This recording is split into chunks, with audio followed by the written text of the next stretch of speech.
How do you feel when you switch to Geico and save on your car insurance? It's like going to work on Thursday morning and thinking to yourself, just one more day until Friday. But then somebody walks into the elevator and says, Happy Friday! Then you check your phone quickly and discover today is actually Friday. So yes, happy Friday, random stranger in the elevator. Happy Friday indeed. Yep, switching and saving with Geico feels just like that. Get more with Geico.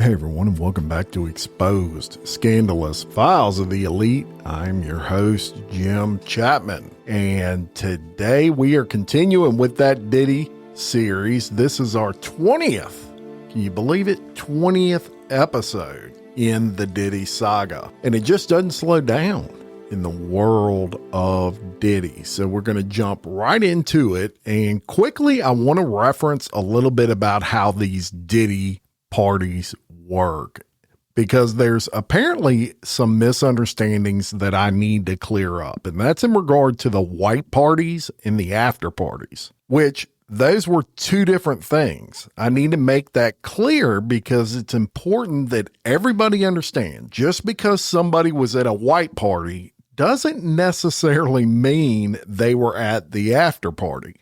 There were tons of people, celebrities, political figures, you name it, actors, actresses at the white parties. It's the most iconic parties probably in the history of parties. That party would end and certain people would hang back. And that's what we're trying to figure out. Who hung back and are on these videos in these after parties. The after parties is where all the freak shit went down. And I just want to make everybody aware of that because there's an assumption out there that if there's a picture at a white party and Nicole Kidman is there, and I'm just using that as an example, I'm not implicating Nicole Kidman at all. As a matter of fact, I've never seen her in relation to anything to do with Diddy. But if Nicole Kidman was there, it doesn't mean she was a part of the after party. She could have been there just to have fun at the white party. So wanted to clear that up because there's a lot of assumptions out there that if there's a picture of anybody with Diddy anywhere in existence, it means they were involved in nefarious shit. And that's just not the case. So we got a lot of things to cover today, and I'm going to start by referencing Jay-Z since that's what we left off with. And there's a lot that's happened since last time we talked about Jay-Z. He was named, of course, as that Celebrity B in a lawsuit just recently. And of course, he denied that. And there's been kind of a problem come out for that accuser, and we need to address that. And I'm going to reference a report here. It says a rape accuser of Sean Jay-Z Carter and Sean Diddy Combs is claiming she has made some mistakes in her account of the allegations. In an NBC interview published Friday, the Alabama woman represented by the Houston-based lawyer Tony Busby recanted certain details of her claims levied against Carter. Her lawsuit was filed as a Jane Doe. Carter pushed back on Saturday, saying true justice is coming in a statement released by his reps. She told the news organization, I have made some mistakes when she says the music mogul duo raped her at an MTV Video Music Awards after party when she was 13 years old in September of 2000. She told NBC she stands by her allegations, but the accuser's father pushed back on her earlier claims that he picked her up from the party. So I'm going to go ahead and play you a clip because this is important that you hear this. And then we're going to talk about Jay-Z's response to that. This is the NBC interview. It's not very long, about 5 minutes with that Jane Doe. And here's that clip. You should always advocate for yourself and be a voice for yourself. You should never let what somebody else did run your life. A 38-year-old mother from Alabama who has filed a lawsuit accusing Sean Diddy Combs and Jay-Z of raping her when she was 13 years old is speaking out to NBC News for the first time. She asked us not to reveal her identity. What made you want to come forward and talk today? Because think that I've been quiet long enough about what I've been through, and it's been hard enough to be quiet. But it's a chapter of my life that I'd like to close. An NBC News review of her account found inconsistencies with her allegations. She says that she went to the MTV Video Music Awards in 2000 to catch a glimpse of her favorite celebrities. You weren't scared to be all alone? No, with having autism is like feeling like you live your life in a shatterproof juggle ball. The world's on fire. The fire is inside the ball with you, but there's no way for you to get out. In addition to having autism, the woman says she suffered a head injury. The night of the 2000s VMAs, she says a friend drove her from Rochester, New York to Manhattan, a more than 5-hour drive. Her attorney provided NBC News with the name of the friend who has since died. The woman says she spoke to Combs's limo driver who offered her a ride to an after party. I stumbled upon Diddy's driver who told me that I was exactly what Diddy was looking for. What did you think when he said that to you? I thought it meant that I was just pretty. She went to a White House, she says, where she spoke to musicians Benji Madden and his brother. I'm talking to Benji Madden about his tattoo because, I have about his tattoo that's the Last Supper because I have a religious background. So it was just something to talk about. In a statement to NBC News, a representative of the Maddens confirmed that they did not attend the 2000 VMAs and that they were on tour in the Midwest at the time. At the after party, she says she had a drink that made her feel woozy. Then she says Combs and Carter took turns raping her while a female celebrity watched. JC comes in and rapes me. He at that point I was fighting, trying to get away from him, and he put his hand over my mouth and told me to stop it, cut the. After the alleged rapes, she says she ran to a gas station where she called her father, who picked her up and drove her home.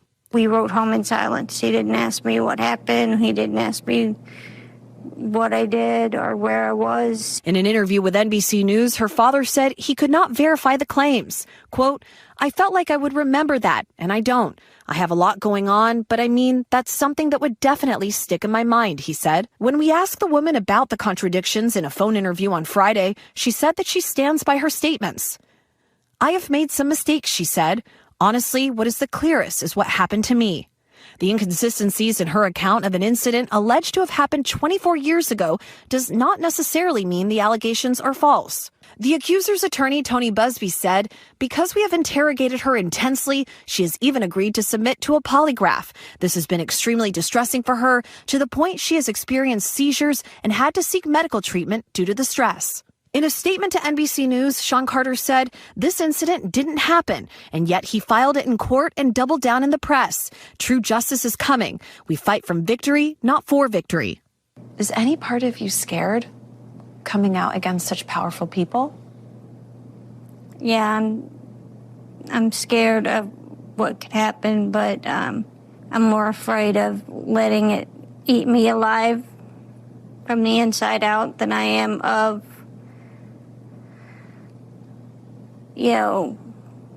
being chastised by their fans. So that is her interview with NBC, and inconsistencies are a problem. It's not to say she's lying. It's not to say this is made up, but it's a major fucking issue. I can promise you that. And look, this was a long time ago. I can't recall what I did last month. When you make these kind of allegations, you better remember every single detail because it can be a problem. One inconsistency can get that thrown out. And here was Jay-Z's response as he spoke out about those inconsistencies. Jay-Z is standing his ground after an Alabama woman who recently filed a rape lawsuit against him and Sean Combs addressed inconsistencies in her story.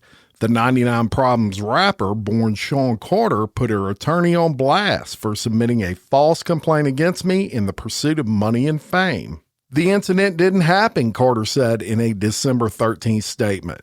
True justice is coming. We fight for victory, not for victory.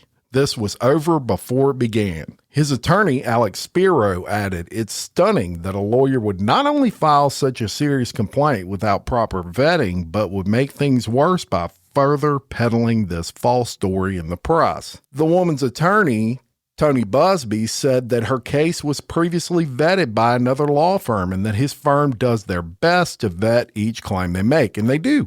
We've talked about this. They vet these claims. In that lawsuit, the woman alleged Carter and Combs sexually assaulted her in 2000 at a New York after party for the MTV VMAs. She said in her filing that she ran to a nearby gas station after the alleged attack and called her dad for a ride home. However, in an NBC News investigative report published December 13th, her father said he does not recall picking her up following the alleged incident. Furthermore, a celebrity the woman alleged to have spoken to at the party told NBC News he was not even in New York at the time. While the inconsistencies do not necessarily mean the allegations are false, the woman said in an interview that she may have made a mistake in identifying. Honestly, what is clear is what happened to me and the route that I took to what happened to me, she told NBC News. After the inconsistencies were laid out, not all of the faces there are as clear. Still, the woman stands by her overall allegations, with her attorney Busby saying that it's possible her father misremembered the night in question. His daughter explained that he was in no state to remember during that point in time due to personal issues he was having then, Busby said. We are talking about a time frame of more than 20 years ago. Meanwhile, an attorney for Combs, who has been accused of sexual assault in over 100 civil lawsuits, has said that the rap mogul maintains his innocence. He cannot address every meritless allegation in what has become a reckless media circus, Erica Wolf shared in an October 1st statement. That said, Mr. Combs emphatically and categorically denies as false and defamatory any claim that he sexually abused anyone, including minors. Now, let's talk about that for a second. As I said, that's a major problem. Look, when you have these lawsuits, and I'm not saying this is false, we won't know. You'll have to go to court. But when you have these amount of lawsuits, there is typically some piling on. There are some people that are just coming out because they see a money grab. Not saying that's the case here, but this young lady has a big problem.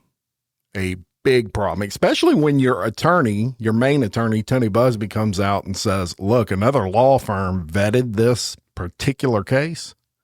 It's kind of like they're throwing that responsibility off of them, which could likely mean that now he doesn't even believe it. Don't be surprised if you see that lawsuit against Jay-Z get dismissed over these inconsistencies. And we'll move on. And a Jane Doe, who accused Diddy of rape, actually reveals her name after she says she was inspired by brave women who came forward. Anna Kane, the ex-wife of Edmonton Oilers player Evander Kane, has come forward in her sexual assault case against Diddy Combs. In an amended complaint filed in the Federal District Court of Manhattan on Friday, December 6, Kane used her real name after U.S. District Judge Jessica Clark ruled she had to in order to continue her lawsuit against the mogul. So this woman's husband was kind of a celebrity, but we need to get into some issues that she's had, and we'll get into that. I'll continue on. I had hoped to use a pseudonym in pursuing justice for what happened to me as a teenager, Kane said. Defendants demand that I use my name was an attempt to intimidate me, but I'm not intimidated. I prepare to proceed and hold accountable those who have harmed me. Kane sued Combs, former Bad Boy CEO Harvey Pierre, and a third unknown associate for sex trafficking when she was 17 years old in December of 2023. 1 month after Cassandra Cassie Ventura filed her own lawsuit. In the filing, Kane claimed that Pierre approached her at a Detroit lounge in Michigan and convinced her to take a private jet with him and a third assailant to New Jersey, which led to the incident. And we covered that, so I'm not going to recover it. I remember thinking, this 17-year-old got in a private jet flew all the way across the country to New Jersey and got involved in all this. And that in and of itself seemed bizarre to me. Now, as I mentioned, she is the ex of Evander Kane, who is a very popular hockey player. She accused him of domestic violence and sexual assault, and even alleged that he had thrown NHL games he played in as a San Jose Sharks left winger after betting on them. He denied those claims, and later the NHL found no evidence he had bet on games. The pair split in 2020, and she filed for divorce in 2021. But she is now public. So the other news of the week was in regard to 3 more lawsuits, all filed by John Does in regards to Sean Diddy Combs. And look, I looked for these lawsuits everywhere and could not find them. Now, I did come across a pretty good article that summarizes everything in a lot of detail. But as I was looking for those lawsuits, I came across 3 that I've never covered that were actually filed in late October that we're going to cover today. First, I'm going to cover kind of a synopsis of the 3 brand new lawsuits that came out by 3 different men.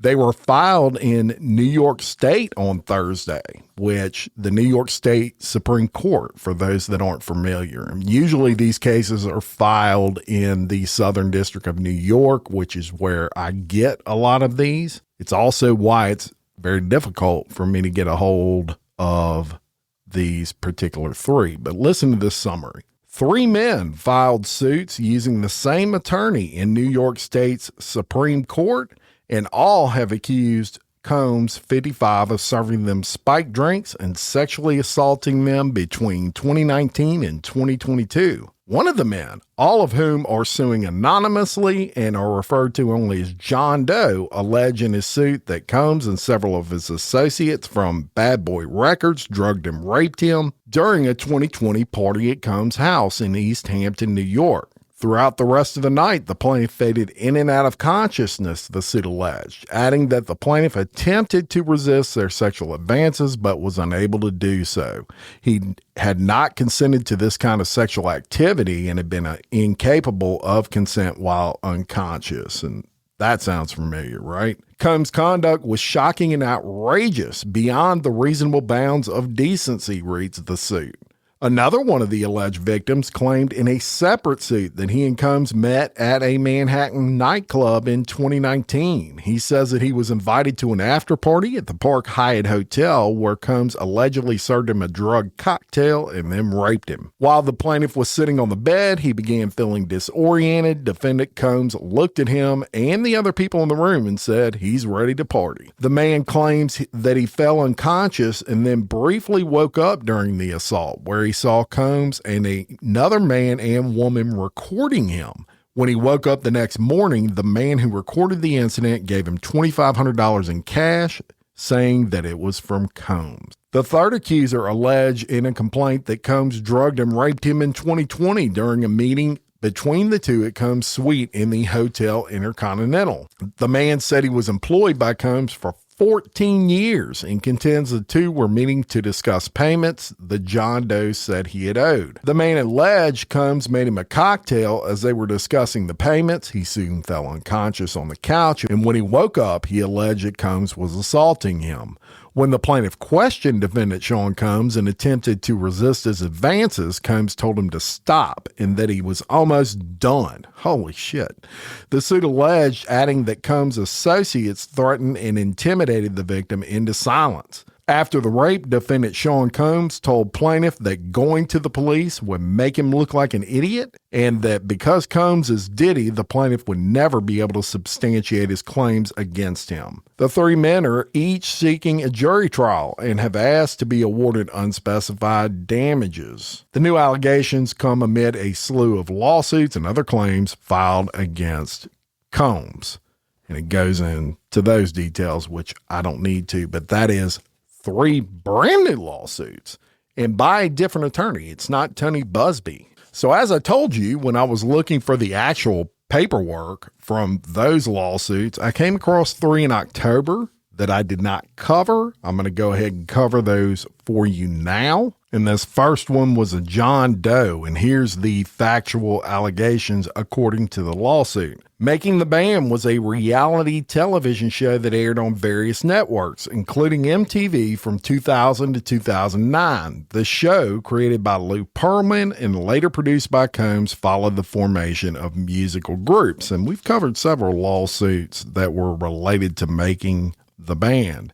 In or around 2008, this plaintiff, then 17 years old, participated in a 3-day audition, having seen the opportunity online and through newspaper advertisements. During the audition process, the plaintiff advanced to a stage where contestants meet individually in private rooms with Combs and his bodyguard. On the first day of the audition, during a one-on-one interview, Combs asked the plaintiff hypothetical questions about handling situations involving sexual pressure. As Combs described these scenarios, he began to sexually assault the plaintiff by touching the plaintiff both over and under his clothing, including groping and fondling his penis and instructing the plaintiff to undress. While he groped the plaintiff, Combs engaged in sexually explicit behavior, including masturbating himself. Throughout this encounter, Combs emphasized his power to control the plaintiff's future in the music industry, stating that he had the ability to make or break the plaintiff's career. On the second day, the plaintiff went through a longer interview process. Now, during this interview, Combs again instructed the plaintiff to undress, explaining that the plaintiff needed to demonstrate the ability to embody a sex idol persona, which was purportedly required for the band's image. This encounter eventually escalated into Combs forcing the plaintiff to perform oral sex on him and Combs sodomizing the plaintiff. Combs continued to reiterate his power to control the plaintiff's future in the music industry. On the third day, Combs introduced his bodyguard, T, into these sexual advances. Combs framed this as a test of the plaintiff's willingness to do anything necessary to succeed in the music industry. T requested oral sex from plaintiff while plaintiff complied due to force. Combs sexually assaulted the plaintiff again, simultaneously groping and fondling both the plaintiff and the bodyguard. The plaintiff's facial expressions during this ordeal showed his discomfort and hesitation, prompting Combs to express dissatisfaction. Combs stated the plaintiff's demeanor suggested an intention to report the incidents, and as a result, Combs said he would be keeping an eye on the plaintiff. Ultimately, this led to plaintiff's elimination from the competition, as Combs claimed that the plaintiff was untrustworthy due to his reservations about performing oral sex on his bodyguard. As a result of these assaults during the audition process and the plaintiff's reactions to them, plaintiff was excluded from further opportunities in the competition and was unable to return to the music industry for 7 years. The plaintiff continues to deal with mental and emotional anguish from these assaults, and that is the first of 3 that I came across. The second one was from a John Doe who was a male residing in New York. And the factual allegations read, at the time of this incident, the plaintiff actively participated in the music scene and operated a private security business. Because of the plaintiff's security business, he was well respected in the industry and maintained strong connections with various artists throughout the country. High-profile musicians sought his services, trusting him and his security service. The plaintiff managed a crew of approximately 85 individuals, primarily based in New York. He typically staffed about 10 members of his team to major events to ensure adequate security for artists. On or about August 25th of 2005, the plaintiff, then 21 years old, attended an event at a music studio in Harlem, New York. The studio was a well-known location frequented by influential figures in the music industry, including prominent rap artists. The studio often hosted gatherings of rap artists and industry insiders. The plaintiff understood that Combs would be attending. The plaintiff attended the event with his wife. The gathering quickly evolved into a typical industry party, with attendees consuming alcohol and smoking marijuana. However, the plaintiff and his wife refrained from doing either, as the plaintiff wanted to present himself as a professional, demonstrating he was someone others could trust and rely on in hopes of earning their business, especially Combs' business, and that makes sense. During the event, someone informed the plaintiff that Combs had taken an interest in his security operation and was considering hiring him for future events. Combs then approached the plaintiff and asked him if they could talk about business in another room. As he did so, Combs insisted that the plaintiff join him for a drink. The plaintiff politely declined, viewing the situation as a professional opportunity. Combs pressed him, repeatedly saying, "When do you get to drink with a millionaire?" Not wanting to be rude and hoping to earn Combs' trust and ultimately business, he gave in and he took a drink from Combs. The plaintiff felt uncomfortable with the situation but continued his conversation with Combs, viewing it as a valuable business opportunity. After finishing his drink, the plaintiff began feeling dizzy, weak, confused, far beyond what he would expect from having consumed a single drink. It became clear to him that something was wrong. He knew at that point Combs had drugged him. During this time, the plaintiff's wife left the room to use the bathroom, and other guests also exited, leaving the plaintiff alone with Combs. In this moment, with no one else present, Combs approached the plaintiff in an inappropriate manner. Combs moved closer and, without warning or consent, reached into the plaintiff's pants and grabbed the plaintiff's penis and genitals. Combs then began to manipulate and attempt to masturbate the plaintiff's penis.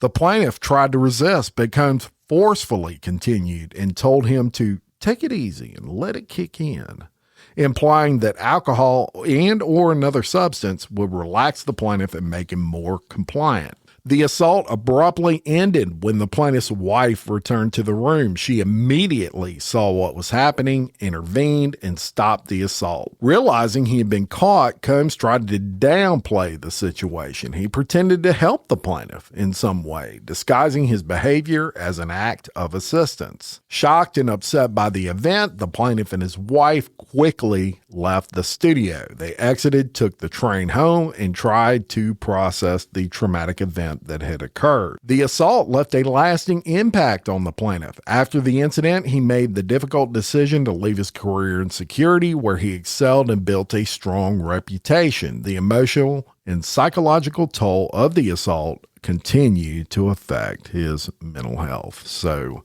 that is the second of our three that I came across from October, and here's the third. And it says, in 2022, John Doe, a then 17-year-old aspiring artist, hoped to break into the music industry. A separate individual with ties to Combs and his music and business empire recruited Doe to attend a party at a penthouse in a Manhattan hotel. The recruiter promised the event will be filled with artists and industry celebrities and professionals, providing an opportunity for the plaintiff to promote himself. The recruiter assured Doe that he would have a chance to connect with influential industry leaders who could pave the way for his advancement. Doe, eager for the opportunity, saw the party as a chance to network, create connections, and advance his career as an artist. When Doe arrived at the penthouse, he immediately noticed Combs among other well-known musicians and industry people. Combs greeted Doe and offered him a drink. Trusting the gesture, Doe accepted. They made small talk regarding the industry, and Combs assured Doe that he could make him a star. Shortly after, Doe began feeling strange. He felt dizzy, weak, and confused, far beyond what he would expect from having consumed a single drink. It became clear to him that something was wrong. He realized later that he had been drugged. Realizing something was wrong, Doe staggered towards another room of the penthouse, searching for the restroom, but found himself somewhere else. Once in the new room, he witnessed multiple people engaging in group sex, including Combs and another artist he recognized. After Doe entered the room, Combs approached him, grabbed him, and led him to the bed, forcing him to lie down against his will. Combs moved directly next to Doe on the bed while the others lay next to him, engaging in sexual activities, including oral sex and sexual penetration. Combs grabbed Doe's penis and genitals with his hand. Combs manipulated Doe's genitals for an extended period of time, trying to get him aroused. But Doe was not aroused. He was instead scared and disgusted. Doe told Combs that the reason he could not get aroused is because he needed to use the restroom. Combs permitted him to get up off the bed, as Combs then turned back to the others on the bed and rejoined the group's sexual activity. From the bathroom, Doe called a friend to come pick him up and immediately left the Manhattan hotel. Combs continued with his party as if nothing had happened. For Doe, everything had changed. The friend Doe had called to pick him up found him waiting outside the hotel.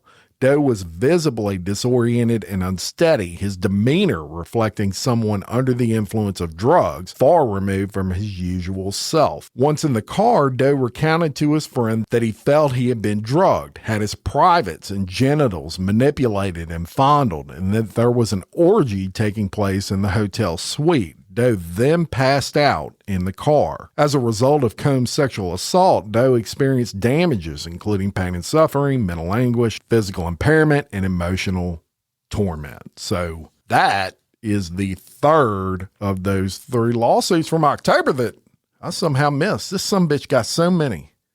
I actually overlooked some. That is the up-to-date news.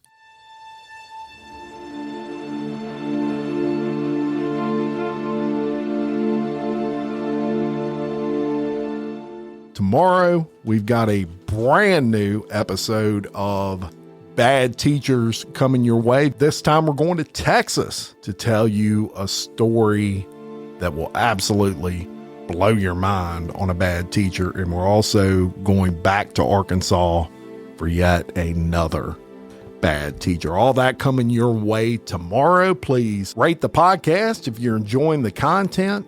Can't tell you how much that helps. Shout out to all of our Patreon celebrity members. Check us out on Patreon. You can find us at patreon.com/exposed podcast files. And until next time, for Exposed Scandalous Files of the Elite, I'm your host, Jim Chapman.